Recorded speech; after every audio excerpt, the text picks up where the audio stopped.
হয়, মই ভিক্টৰ দাসৰ জুৰিমণি দাস। ঘটনাটো মানে কি, মইতো ভিক্টৰ দাসৰ লাইভটোহে চাই আছিলো। আৰু লাইভটো চাই থাকোতে যিখিনি দেখিছো মই সেইখিনি কথাই গম পাম।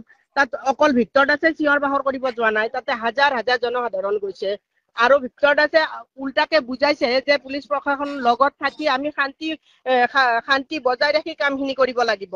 কিন্তু উল্টাকে কেইটামান নিউজ চেনেলে বজাইছে যে ভিক্টৰ দাসে উচতাই দিয়া কাৰণেহে ল'ৰা ছোৱালীখিনি গৈছে।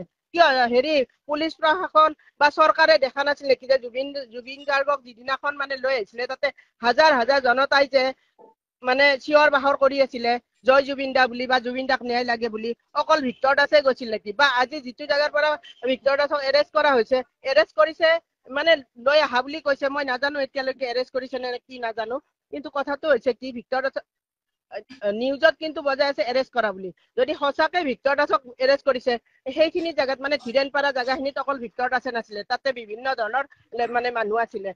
অকল ভিক্টৰ দাসকে কিয় অনা হ'ল? আৰু প্ৰত্যেকটো মুহূৰ্তত অকল ভিক্টৰ দাস মানে অসমত কি এজনে মানুহ আছে নেকি যে ভিক্টৰ দাস? কৰবাত কিবা হলে মানে দায়ী অকল ভিক্টৰ দাসে হয় নেকি? আৰু যিখিনি মানে দায়ী মানে জুবিন গাৰ্গৰ লগত যিখিনি মানুহ মানে জড়িত হৈ আছে কেছটোত, সেই মানুহখিনি লাইভ কৰিব পৰা পজিশ্যনত আছে। আৰু ভিক্টৰ দাসে জুবিন দাসৰ কাৰণে ন্যায় বিচাৰি যোৱা কাৰণে হেৰি ভিক্টৰ দাসক এৰেষ্ট কৰা হ'ল। আপোনালোক আৰু তাত আমি দেখিছো বহুত দল সংগঠনৰ মানুহ দেখিছো। মই একচুৱেলি লাইভটো চাই আছিলো। লাইভটোত মই দেখিছো বহুত দল সংগঠনৰ মানুহ আছিলে। অকল কি ভিক্টৰ দাসক এৰেষ্ট কৰাবৰ কাৰণে মানে মানে মানুহখিনি পুলিচ প্ৰশাসনে বিচাৰি পালে আৰু বাকী মানুহ কাকোৱে বিচাৰি নাপালে। আৰু যিখিনি জড়িত মানুহখিনি কেনেকে লাইভ কৰি থাকিব পাৰিছে আৰু আজিলৈকে সেই মানুহখিনিক এৰেষ্ট কৰিবৰ কাৰণে তেখেতসকলে বিচাৰি কিয় পোৱা নাই? অকল শেখৰ জ্যোতি গোস্বামীকহে আজি এৰেষ্ট কৰা বুলি শুনিছো।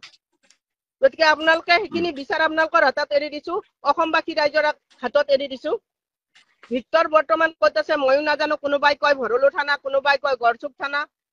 এতিয়ালৈকে মই সঠিক খবৰটো পোৱা নাই। মই নাজানো, কিন্তু এৰেষ্ট কৰা বুলিহে শুনিছো।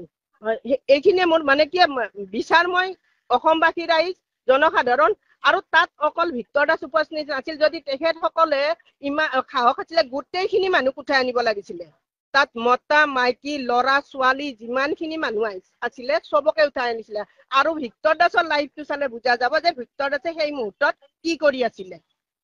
মানুহক উচতাই আছিলে নে মানুহক বুজনি দি আছিলে? সেইখিনি 3টা নিউজ চেনেল বাইট লৈছে। ভিক্টৰ দাসৰ 2-3টা নিউজ চেনেল বাইট লৈছে।